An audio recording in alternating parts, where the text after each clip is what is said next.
Honestly, when it comes to the whole AI dispute between Palworlds, I feel like if they did use AIs for the design process for their pals, I would be perfectly fine with it as long as they're utilizing the AI morely to speed up the process and the artist, who works in the design process, reworks the any of the ideas the AI comes up with and restructures them. Because after all, if that's the case, then I would be fine with it. But if there were no artists that checked, fixed, or did this and that during the process of the making of this, and they just used the AI to just generate these things, then I generally agree that the company would deserve to be shit talked extremely for that, because that's pure laziness. It can easily lead them to getting into huge amount of legal troubles for it, because AI technology isn't perfect, and AI tends to have habits where it does, project a lot of copyrighted, works, or using, like, say, like, works, since there are some AIs people have made that, projects other artists' art styles and works, which can get them in trouble. But if they didn't do that, and they had few of the members in the design, ask working on the designs and using AIs to create different shapes, models, and this and that, and they just rework them and change them, and do their best to differentiate theirs from others' IPs, like, say, Pokemon, I generally will say it's perfectly fine, since it depends on how AI is utilized. Because AI is perfectly fine to be utilized in anything, since AI, in the end of the day, is a tool meant to be used.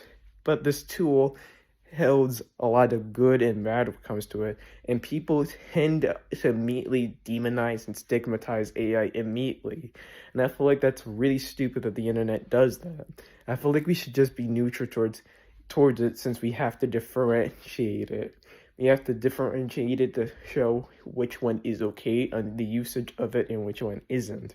And we can't just immediately stigmatize them for the company using it. Because as long as they show us that they're using it for different reasons or purposes, reasons of it, if it is confirmed, then I feel like it would be perfectly fine. But if they didn't, check upon it or any of this, I feel like it is deserving the criticism.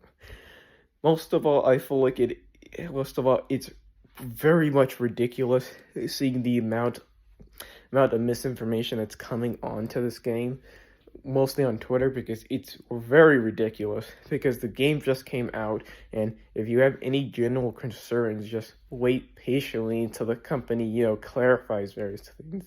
And if you want to investigate, you have to actually bring up any evidence relating to it. It's like very ridiculous seeing a lot of this, because it's becoming very toxic very quickly, and it honestly frustrates me, because this shit has happened more than once, like Elden Ring, and and Hogwarts Legacy. Like, I feel like the one thing that is so annoying about Twitter is that shit like this recycles constantly. Like, it's understandable people have their concerns, but if you're generally doing this to just get likes, then I don't really feel like your opinions generally is validated in this. Like, there's only a small few in this discussion that generally brings up some pretty concerning points that I actually feel like is deserving to be discussed upon. The rest just feels like they're just doing this specifically to demonize the game immediately, and really just having a decent discussion, and, waiting patiently for any more information being clarified. But that's just my thoughts.